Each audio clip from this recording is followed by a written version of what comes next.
Well, Buen Camino, there, pilgrims. I am Jeremiah Gibbs. I'm your Camino guide. Today I'm starting a new series where we're going to be partnering together with Nadine from Nadine Walks and Kate from Wanderlusting Lawyer. Today we're going to be telling our Camino stories, but throughout this series, you're going to get to hear a little bit more of our personal journeys as we get to know each other. And I really believe y'all are going to love this series. So on Wednesdays, you will find a video each week from Nadine at Nadine Walks. On Saturdays, you'll find videos from Kate. On Mondays, you'll see videos from me. Go like all of those channels, subscribe to those channels, and let's hear the stories of these three pilgrims today. Well, hello out there. We are excited to come together. This is a first for us that we're going to begin a collaboration event, collaboration series, I suppose. And so we're just going to each introduce ourselves. Many of you probably have already watched parts of our channel at one time or another, maybe all three of us, because we know that some of you are Camino junkies out there. But we'll introduce each of ourselves, and excited to be able to talk with each other and for you guys to be able to listen in. So I'm Jeremiah. I'm my YouTube channel is Camino Guide. Whether you're watching us on any one of our channels, you certainly can look me up at Camino Guide. Hey guys, I'm Kate. I'm from Wanderlusting Lawyer. Basically my channel was born doing backpack reviews, and here I am talking about the Camino, and super happy to be with my friends here. And I'm Nadine from Nadine Walks. And kind of like Kate just mentioned, I started up a YouTube to share some stories from my Camino. And I'm really excited that the three of us are connected here today. I think, it's kind of interesting. I think as I've gotten more into the Camino and, doing blogging stuff, having an Instagram, being on the Camino forums, you kind of naturally connect with other pilgrims. So kind of on an, offline sense, not necessarily even on the Camino itself, but you really kind of get to know other pilgrims. And I think, just from sort of watching YouTube and also certainly through Instagram, I kind of got to know a bit and follow Jeremiah on his videos and Kate through her Instagram and then her YouTube channel. And so the three of us, I can't even remember how it first came together. I think Kate had reached out to me before her last Camino to kind of ask a few questions. And I think we all just kind of developed an awareness of each other. And so we kind of thought it would be a lot of fun and do a little collaboration. And I think our first step in what we're doing today is basically just talking. And we really thought to start off that it would be a lot of fun to just kind of sit and talk. I think I realized that as I'm getting to know Jeremiah and Kate, I have a lot of questions for them about, how did they get started on the Camino and what is it like for them? Because these aren't pilgrims that I met out when I was walking the Camino. These are pilgrims that I've met through the sharing of their stories. And so that's kind of where we're at today. We're going to spend a little time just chatting with each other. The questions that we're going to be asking each other, the stories we're sharing, the three of us have not talked about this stuff before. So we're kind of getting to know each other here, in this video, but then we really wanted to share it with everyone else as well. Because I think on all of our channels, I know that we each share some of the stories from our actual walks, but we also it's really important to us, I think, to share information about the Camino as well, and to have this as a bit of a resource for other pilgrims who are planning their trips, planning to go back, or just kind of want some fun Camino content. So I don't know if I missed anything, Jeremiah and Kate, anything that two of you want to add? Well, one of the things that I was going to say was so interesting the first time that we all got on here, and I didn't know that you guys had actually had some messaging back and forth already, but we all kind of knew each other already from watching each other's channel and stuff, like knew some of our stories and some of the things about our family and these different things. So it's just kind of fun to it feels like friends, even if we've never really met or whatever. So it's cool. Yeah, and I remember, Nadine, when I found your information about the Camino Aragonés, I went to add you on Instagram and it said follow back. So you were already following me. And so I was like, oh, great. I already have, when I ask her a question, she's not going to be like, who is this random person? There's already kind of that established bond there. So I just thought that was such a little small world moment. I think maybe the best way to start is to talk about how we got our Camino calling, how we found out about it, and maybe, without going into too much detail, just what the Caminos we've done have been. I can kick it off if you guys want. That's all. So I studied abroad in Spain in college, and then I went back for a year in it would have been, I think, 2007, 2008 to teach abroad. Mhm. And just randomly, a couple friends from the program and we were living in Sevilla, where the Via de la Plata, I think, begins in the south of Spain. We decided to take a trip up to Galicia. So we went to Santiago and we went to A Coruña. And I don't know if I'd heard about the Camino before, but I remember being in Santiago and seeing a group of people with backpacks, right? Hiking backpacks, the shells on them and everything. And there was an older gentleman, I think he was like 75, 76, and he told me he had just walked all the way from France. And that was not something that like computed for me. It was not possible. How could you, or why would you even want to walk that far? Right. So that kind of always stuck in my head. And I started to hear more and more about the Camino with the movie The Way, that I'm sure a lot of people have seen. I had a friend that did parts of the Camino del Norte. And so I got an opportunity when I was changing jobs to have a few months. And I said, I'm an attorney. I don't get a lot of these opportunities. And I said, I'm going to take this. I've really done no hiking.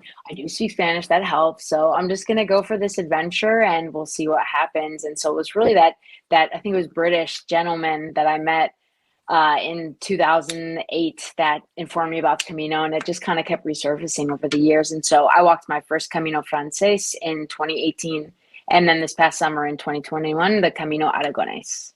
Yeah, so Kate, you mentioned seeing the movie The Way, and I think that was really kind of helped fill in, what the Camino was like. You had heard of it before, but I know in my experience, I was familiar with the Camino. I had a friend walk it, I think in 2002, and then I actually had another friend walk it in 2008. So I had known about it for a while, but it was, to me at that point, always just kind of this like vague notion of like, oh, I have these friends who walked across Spain. I'm not that interested. It's like interesting, but like personally, I wasn't so interested. But I think, I saw the movie, and then I had traveled to France in 2013 and did some hiking when I was there. And I think I had, seen the movie, done some hiking. There was just some stuff going on in my own life that kind of led me to a point where I needed some kind of direction to follow. And so I think it was like all these different things kind of coming together that kind of put the Camino back onto my radar. So I first walked the Camino Francés in 2014, and then I've pretty much returned every year since to do some part of a Camino. Didn't walk in 2020, unsurprisingly. And I have done some other long distance hiking as well. But I've walked, I think in 2015, the Camino del Norte and the Camino Primitivo. In 2016, the Camino de San Salvador, and finished the Norte, which I didn't do the year before. 2017, did part of the Chemin Le Puy in France. 2018, I did another route. 2019, did the Camino Aragonés, and then part of the Norte again. And then last summer, I think this is all my Caminos, and then I'll be done. Last summer, I walked the Primitivo again, and then also most of the Camino Invierno. So that's kind of, in a bit of a nutshell, my Camino history. Our resident expert for sure. Yeah. Have you ever added up how many miles you have? No. Or No kilometers, that would whatever. be interesting. We're speaking Camino, but it would be interesting. I should do it. You should, absolutely. We'll have to circle back to Nadine and find out how the Camino has changed since 2014. I think that'll be really interesting. Oops, Yeah. So for me, my story is pretty different actually than most, I think, come in Camino, because as a minister, I had heard about Camino years and years ago.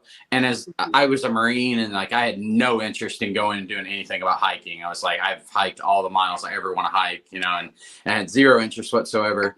And then my work, we had been doing pilgrimages to Taizé, France, and then service pilgrimages to various places, usually to West Africa or to Central America. When I say service pilgrimage, that's what other Christians would call mission trips, but we kind of say, no, it's actually not.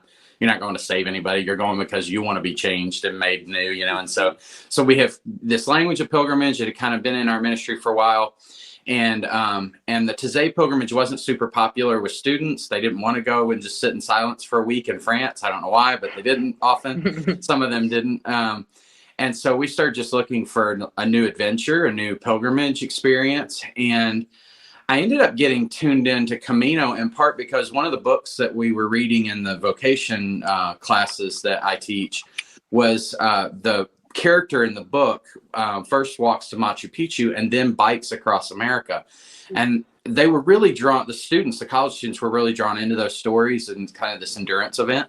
And so I really connected with Camino because it was going to be that kind of endurance event for my students. I thought about maybe taking them on Appalachian Trail, and that kind of scared the crap out of me to think I might starve students out in the middle of Virginia. Or bear something. Attacks. Yeah, bear attack. Yeah, like there's so many things that can go wrong, and I'm like, hostels and drink beer. Let's do that instead. So Camino was much more appealing as a student experience, as a faculty person. So I really did it primarily for that. And so I went my first time in. I want to say it was 2013. I went just for a few days to kind of figure out the logistics of how to be able to move people through the country and stuff. And then I took my first student pilgrimage. That must have been 2014. So I took my first student pilgrimage in 2015. That was my first ever group. And that was the first time I really walked. I'd only walked a few days the first time. And we walked from Astorga.